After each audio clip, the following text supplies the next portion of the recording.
So in the previous video, what we have seen that the economic sector of country, the economy of the country is divided into, what do you say? It is divided into three categories, okay? And namely, the categories are the primary sector and the secondary sector, the tertiary sector, okay?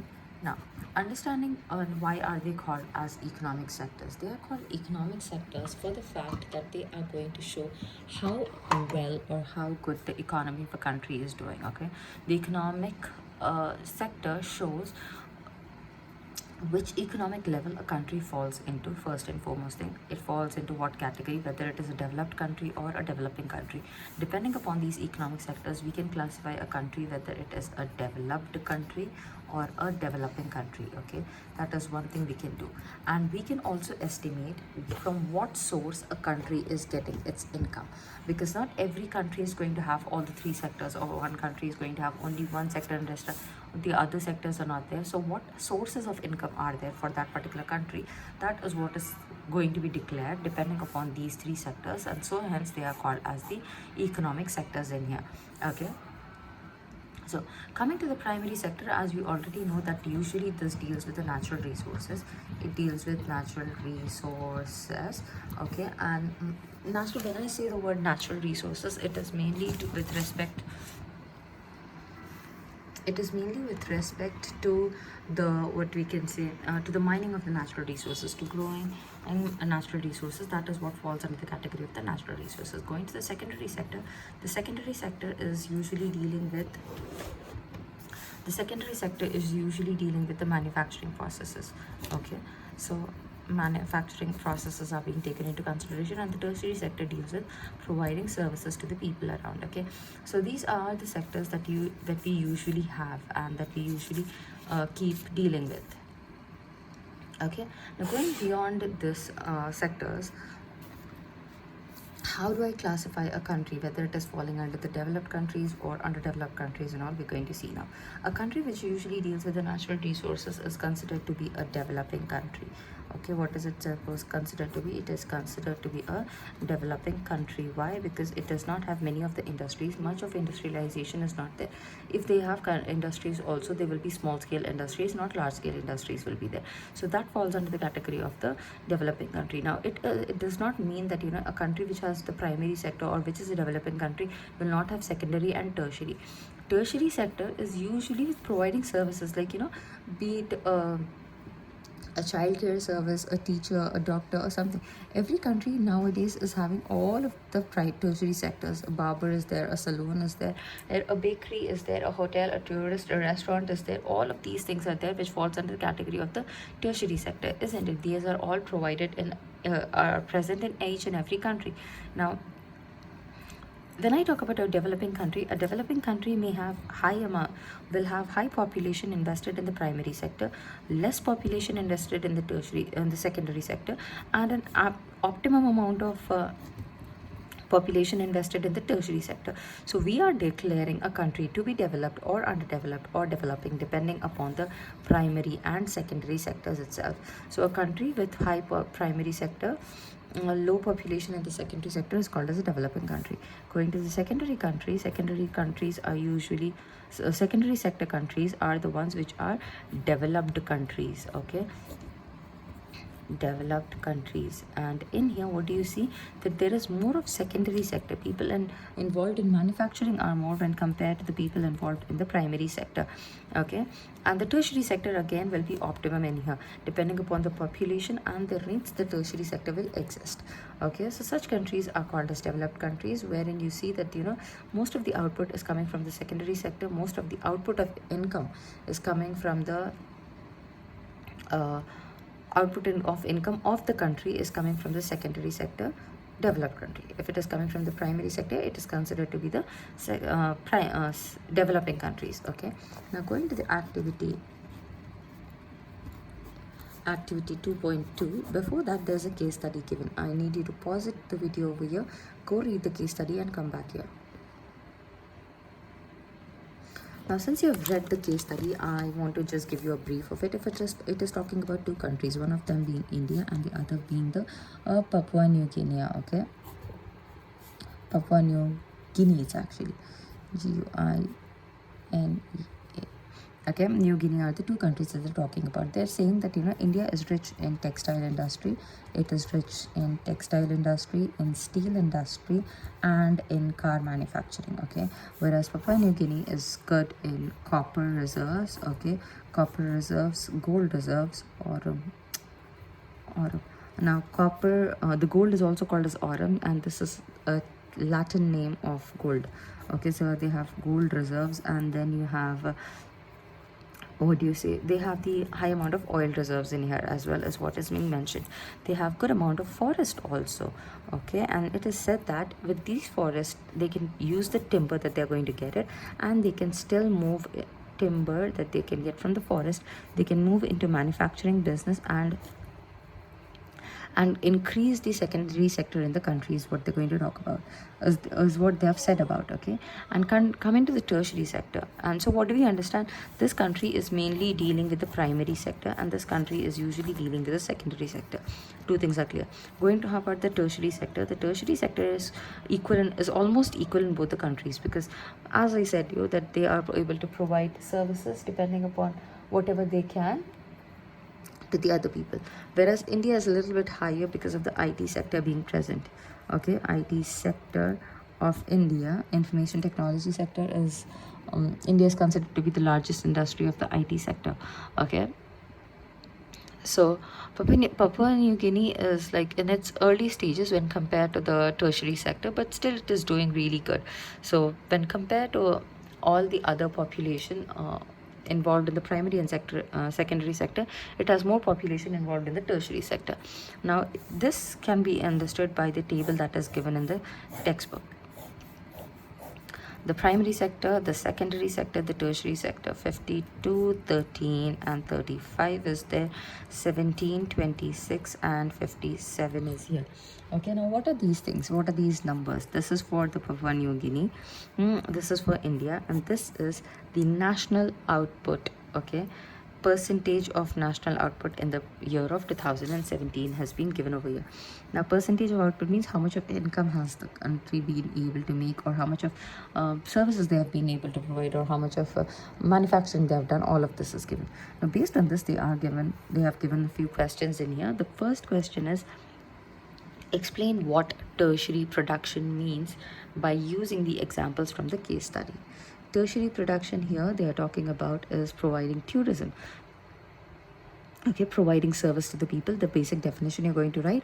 And with respect to the countries that have been mentioned, Papua New Guinea and India, you're going to write tourism and IT sector has been considered as the sectors, the tertiary production wherein the country is getting its national income from.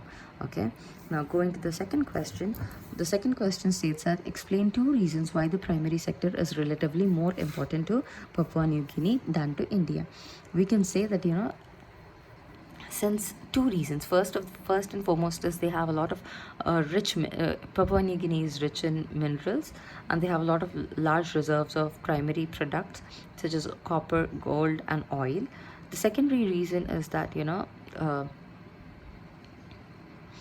they have good forest. The second reason is they have good forest, and so it is much more from this forest they can cut down the timber and export it. Okay, that is again dealing with the natural resources itself. Okay,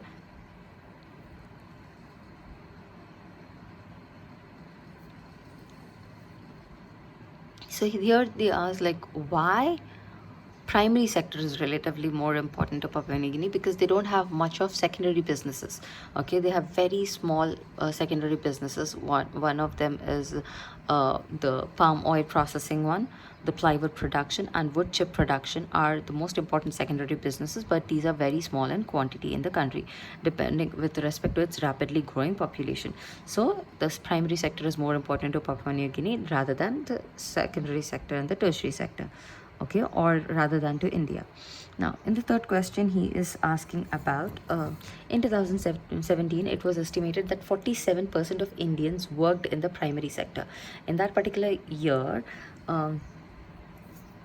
in the year of 2017, 47% worked in the primary sector, that is mainly in agriculture. Why was this sector the least important of the three in the terms of output? Now, 2017 when I check the graph, primary sector gave 17%, though 47% of the population was involved. Okay, 47 means almost all 50% of the population was involved in the primary sector. So if 50% is involved, then the output should also be high, isn't it? But here the output is really less when compared to the other things. Okay, the output is really less when compared to the secondary and the tertiary sector. So that is why we say that even though they had 47% of the population involved in the agricultural primary sector activities, but their national output was less. So this sector does not play much important role when compared to the secondary and tertiary sector in getting the national output for the country. Okay, and it is going to put down the country's economy if they concentrate on working in the same sector, is what we understand here. Okay, now going to the D question, discuss the likely impact on Papua New Guinea if its copper and gold mines become exhausted. The likely impact, what impact it is going to create. Impact means what effects are going to be there if there is no gold left or copper left in the country. Then what is going to happen is the country's population will have to move from the primary businesses to the secondary businesses. Their economy will suffer a lot, and because their basic economy is based on the primary businesses, and primary businesses is going to be gold and copper mining itself. So if that is run out, then the country's economy will go down, the population will suffer a lot, and when there is no money in the country, inflation will increase. Now, three things is going to happen over here. What is it going to be? The economy will suffer. Economy is going to suffer. Okay, how is it going to suffer? The economy will suffer with inflation. Okay, inflation का मतलब क्या होता है? Inflation is when the prices of the commodities or the prices of the product increases. Inflation is prices of the product increases. That is what is called as inflation. There will be a lot of inflation, and there will be a lot of suffering to the people. Okay, the lifestyle of the people will go down. The economic problem will arise in here. Economic problems will arise in here. How does the economic problem arise? Because of the reason that there is no money, people will have no jobs. There will be high unemployment will be there. High unemployment will be there, isn't it? There'll be high unemployment, and after having high employment, people will have to think of moving from the primary sector to the tertiary sector. These are all the things that are going to happen in Papua New Guinea if there run out of copper and gold mines. Okay, now changes in sector importance. What is sector importance? Now we have considered that there are countries which are falling under the developing sector, there are countries which are falling under the developed countries. Okay, now how can one country move from developing to developed country is what we are going to talk about. Changes in sector, this is change in from primary sector to change in secondary sector, or when countries go from developed to developing countries, they go, how do they change and what are the reasons for it is what we are going to see here. Okay, for countries to have to undergo changes in sector, one of the main thing is for a country which is operating mainly on primary production. Let's take the example of Papua New Guinea itself. We understood that they have a lot of copper, they have a lot of oil, they have a lot of gold, isn't it? But what if they run out of this? They run out of this means they will have an idea that in a short period of time we are going to fall out of all of these things. So what they are going to do, what most countries do it, when you, even at your home also, when there is something at home, like let's consider rice. Mom knows that we will be out of rice in a few days, and she orders for a new pack of rice, isn't it? So the same thing is being considered in here.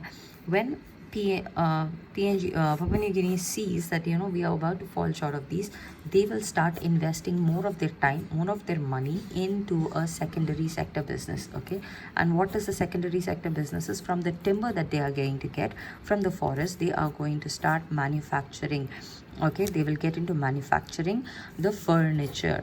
Okay, manufacturing of furniture. So, and when they are more invested, now when they are more invested in providing secondary sector, getting into manufacturing, and they are, if they are lucky enough and able to do it, that means they will have to have more industries. They will have to have more industries for operation, isn't it? So when more industries are coming, then a country will move from primary sector, it will move into the secondary sector. When more businesses are operating with the use of machineries and industries and company and factories, then they are going to be considered as moving from the primary sector to the secondary sector countries. Okay, so what we understand, and how do we know that they are moving from primary to the secondary sector? Here, maybe about now, currently 2017 ka condition, if it is 2024 today, but still 2017, the population maybe 79% was involved in the primary sector. But slowly people started leaving this job and they started getting into manufacturing, and about by 2024, let's say, the population has moved only 12%. Let's take 72% of the population is now into manufacturing. Okay, so you see, most of the population from here has moved in here, isn't it? So the population, more population is working in the secondary sector, in the manufacturing sector. And why has this happened? This has happened because of industrialization. Okay, industrialization. When more of industries come, people will shift from the primary sector to the secondary sector, moving a country from a developing country to a developed country. Okay, making a country a developed country. They are going to be working together. Okay, so what do we understand here?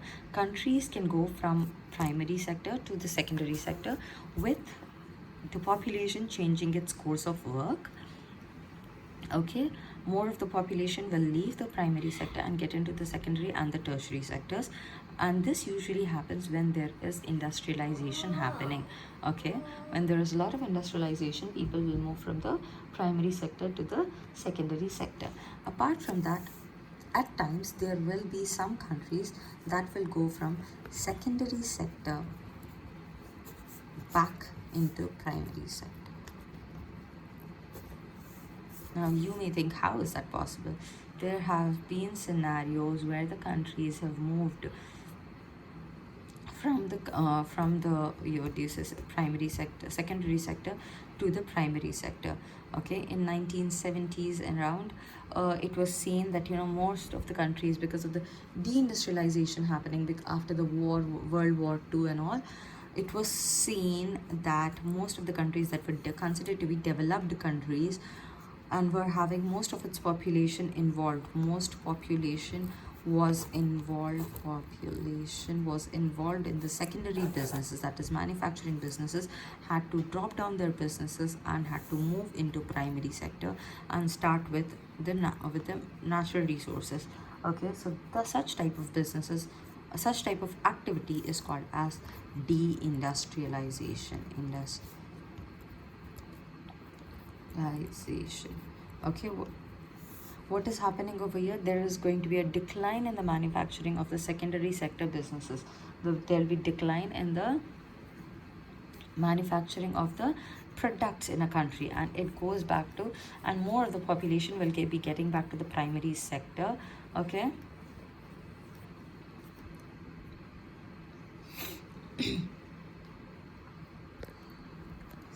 Okay, so that's how the deindustrialization will take place. So we understand here that the countries are going to go from are going to have changes in the sector.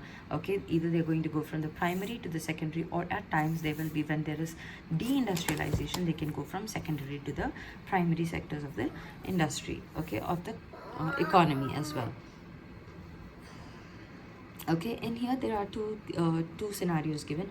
India and China is considered to have more of the secondary and the tertiary sectors involved when compared to the primary sector. Okay, the tertiary sectors are expanding very rapidly when compared to both the sectors, the primary and the secondary sectors, and there can be many reasons for it. Why is the tertiary sector expanding? Why not the secondary and the primary sectors? Why is that so when compared to India and China? Is because people are getting more educated, okay? And as the standard of living increases, the people do not want to work in farms, people do not want to work in coal mines, and so they will be moving from the primary sector. They do not want to work in industries, they want to provide services to the other countries and they want to work, okay? But this being all of this said, the I would like to conclude that both the sectors, be it the primary sector, the secondary sector, and the tertiary sector, yet all these three sectors will be important for a healthy country, for a healthy economic growth of the country. All the sectors play an important role. Though one may be very less, one may be very high, and one may be on an optimum pace and growth, but all the three are required. If there is no farming, let's consider if there is no farming in the country, only secondary and tertiary sector is there, will the country be able to survive? How will the country feed its population? They will have to buy food from other countries, which will be expensive. Okay, so all of these things play a very important role, whether primary, secondary, or tertiary play a very important role in the what do you say, in the growth of a country, in the increasing wealth of the country.